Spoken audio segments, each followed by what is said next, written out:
Para pedagang thrifting di Pasar Senen meminta agar perdagangan pakaian bekas di Indonesia dilegalkan.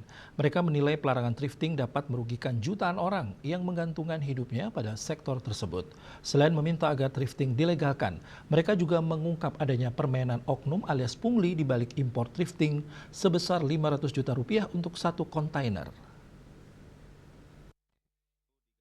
Pak, kita berharap Dalam rapat dengar pendapat antara Badan Aspirasi Masyarakat BAM DPR RI dengan pedagang drifting seluruh Indonesia dan Aliansi Masyarakat Cigudeg Parung Panjang di Kompleks Parlemen Senayan, Jakarta pada Rabu 19 November, para pedagang drifting di Pasar Senen meminta agar perdagangan pakaian bekas di Indonesia dilegalkan.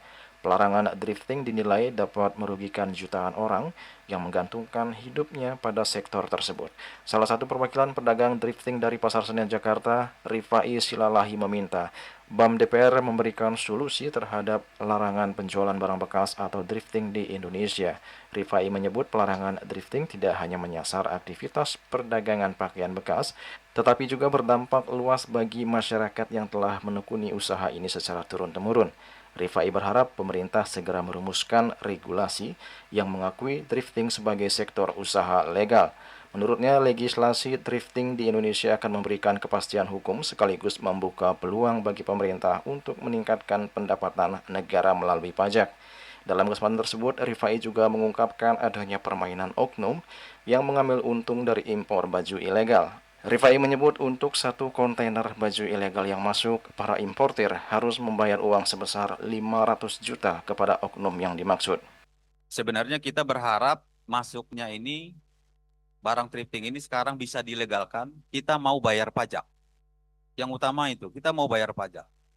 Karena selama ini, Pak, masuknya barang ini secara ilegal ke Indonesia itu hampir ratusan miliar setiap bulan. Biayanya hampir ratusan miliar setiap bulan masuk secara ilegal. Jatuhnya ke oknum-oknum.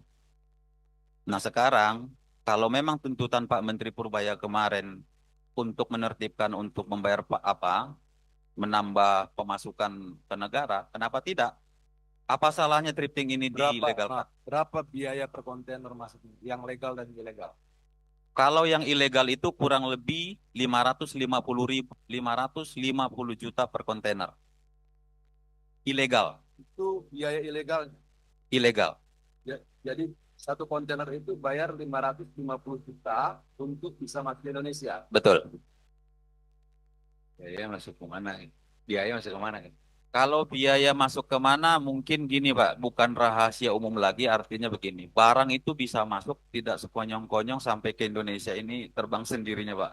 Artinya ada yang memfasilitasi. Kami ini sebenarnya korban Oh, Pak, para pedagang. Jadi 550 juta itu ke fasilitator gitu ya? Oknum Pak, Ke oknum. oknum fasilitator gitu. Ada yang memfasilitasi. Oke, kita cukup. Siap. Sebelumnya, Menteri Keuangan Purbaya Yudi Sodewo memastikan akan konsisten memberantas importir pakaian bekas ilegal atau balpres. Sebagaimana diketahui, larangan impor pakaian bekas sudah diatur dalam Peraturan Menteri Perdagangan Nomor 40 Tahun 2022. Purbaya pun menegaskan seluruh aktivitas ilegal sudah pasti melanggar hukum. Karena itu, ia mengaku tak segan memerintahkan bawahannya untuk mengejar pihak-pihak yang mendukung importir ilegal balpres. Para penentang kebijakan itu pun ia pastikan akan didatangi oleh Direktur Jenderal Bea dan Cukai karena terindikasi terlibat dalam impor balpres ilegal. Jadi nanti barangnya dimusnahkan, orangnya denda, dipenjara juga dan akan di blacklist. Juli Suwarte dan Krismadiasyuh melaporkan.